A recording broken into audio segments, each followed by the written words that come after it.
Imagine a world divided by ambition, greed, and faith, a clash of cultures that would define the destiny of a continent. The story of the 13 English colonies is one of perseverance, conflict, and dreams of freedom. From the bustling port cities of the north to the sprawling plantations of the south, these colonies laid the groundwork for a nation that would one day reshape the world. But how did they begin? What challenges did early settlers face? And what made each region so unique? Join us as we dive into the birth of colonial America and uncover the forces that shaped this pivotal era in history. In 1607, a group of 104 English men and boys embarked on a perilous journey across the Atlantic. Their destination? The banks of the James River in what is now Virginia. Their mission? To establish the first permanent English settlement in the New World, Jamestown. What they found was a land full of promise, but also fraught with unimaginable challenges. At first, the settlers were optimistic. Sponsored by the Virginia Company, their goal was to find gold and establish trade routes. However, reality quickly set in. They were unprepared for the harsh environment, brackish water, and the hot, humid climate. The colony's location, chosen for its defensibility against potential Spanish attacks, was swampy and disease-ridden. Within weeks, settlers began to succumb to dysentery and malaria. Food shortages became a dire issue. Many of the colonists were gentlemen unaccustomed to manual labor, and their efforts to grow crops failed miserably. Instead of planting, they spent precious time searching for non-existent gold. By the winter of 1609 to 1610, known as the Starving Time, Jamestown was in crisis. Out of nearly 500 settlers, only about 60 survived. Stories of cannibalism during this desperate period highlight the extreme measures colonists took to stay alive. Relations with the local Powhatan Confederacy were complex and often tense. At times, the Powhatan provided food and assistance, helping the settlers learn to cultivate the land. However, cultural misunderstandings and competition for resources frequently led to violence. One of the most famous figures from this period is Pocahontas, the daughter of Powhatan chief Wahun Senecau. Her role as an intermediary between the colonists and her people is legendary, though often romanticized in popular narratives. A turning point for Jamestown came in 1610 when new leadership under Lord de la Warr and additional supplies arrived. Strict discipline was enforced, and efforts were made to expand agriculture. John Rolfe, another key figure, introduced tobacco cultivation, which quickly became the colony's economic lifeline. By exporting this golden weed to England, Jamestown found a profitable industry that ensured its survival. Jamestown's early years were a tale of perseverance and adaptation. Despite unimaginable hardships, the settlement laid the foundation for what would become a thriving English presence in North America. Its survival marked the beginning of a new chapter in colonial history, one defined by resilience and ingenuity. In 1620, a group of English separatists, known as the Pilgrims, set sail aboard the Mayflower, seeking religious freedom in the New World.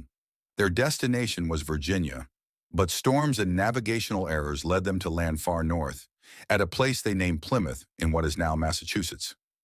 Unlike Jamestown, the Pilgrims were not looking to find riches or resources, but to establish a community based on their religious beliefs, away from the persecution they faced in England.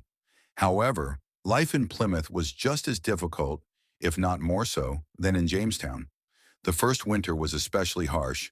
Of the 102 original passengers, nearly half died from a combination of harsh weather, malnutrition, and disease. The settlers were unprepared for the cold winters and unfamiliar land. They quickly realized they would need help to survive. That's when the indigenous Wampanoag people, led by Chief Massasoit, stepped in. The Pilgrims and the Wampanoag formed a crucial alliance that would ensure their survival. The Wampanoag taught the Pilgrims how to fish, hunt, and grow crops like corn, beans, and squash. The two groups shared a feast in the fall of 1621, marking what is often considered the first Thanksgiving. While the event was not like the Thanksgiving celebrations we have today, it was a moment of unity between two very different peoples. In the years that followed, Plymouth colony grew steadily, attracting more settlers seeking freedom and opportunity. The Pilgrims established a form of self-government known as the Mayflower Compact, which set the foundation for democratic principles in America. This early form of democracy would influence the structure of later American government systems. However, despite their initial cooperation, the relationship between the Pilgrims and the Wampanoag began to change. As more settlers arrived, tensions over land and resources grew. The Wampanoag people, who had initially helped the Pilgrims, found themselves increasingly marginalized. Over time, conflict escalated, and the relationship between the two groups deteriorated. This eventually led to King Philip's War in 1675, a bloody conflict between the English settlers and the Native American tribes of New England. The Pilgrims' story in Plymouth is often remembered as a tale of survival and cooperation, but it is also a reminder of the complex and often painful history between European settlers and indigenous peoples. The Thanksgiving story, though celebrated today as a symbol of unity and gratitude, also has layers of history that remind us of the struggles and challenges faced by both the Pilgrims and the Native Americans. Understanding this history is crucial to recognizing the deeper context of the relationships that shaped the future of America. The Massachusetts Bay Colony followed closely after Plymouth, marking another ambitious attempt to establish a new society in the Americas. In 1630, the Puritans, led by John Winthrop, sought to create a community grounded in religious devotion, a city upon a hill that would serve as a shining example to the world. Unlike the Pilgrims who separated from the Church of England, the Puritans aimed to reform it, believing that they could build a society reflecting their faith and values. Life in Massachusetts was challenging, but the Puritans' communal spirit and organization helped them endure. Boston quickly became a hub of governance and trade, and their emphasis on education led to the founding of Harvard College in 1636. Town meetings allowed for early experiments in self-governance, fostering the democratic principles that would shape the nation's future. However, the Puritans' strict adherence to their beliefs often led to conflicts. Dissenters like Roger Williams and Anne Hutchinson were banished for questioning religious authority, exposing the tension between unity and individual freedom in their vision of an ideal society.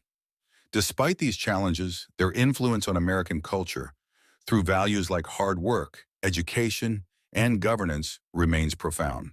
The early colonies of Jamestown, Plymouth, and Massachusetts Bay laid the foundation for what would become the United States, each contributing uniquely to the development of governance, culture, and society in the New World. Their struggles for survival, clashes with indigenous peoples, and internal conflicts highlighted both the resilience and flaws of their endeavors.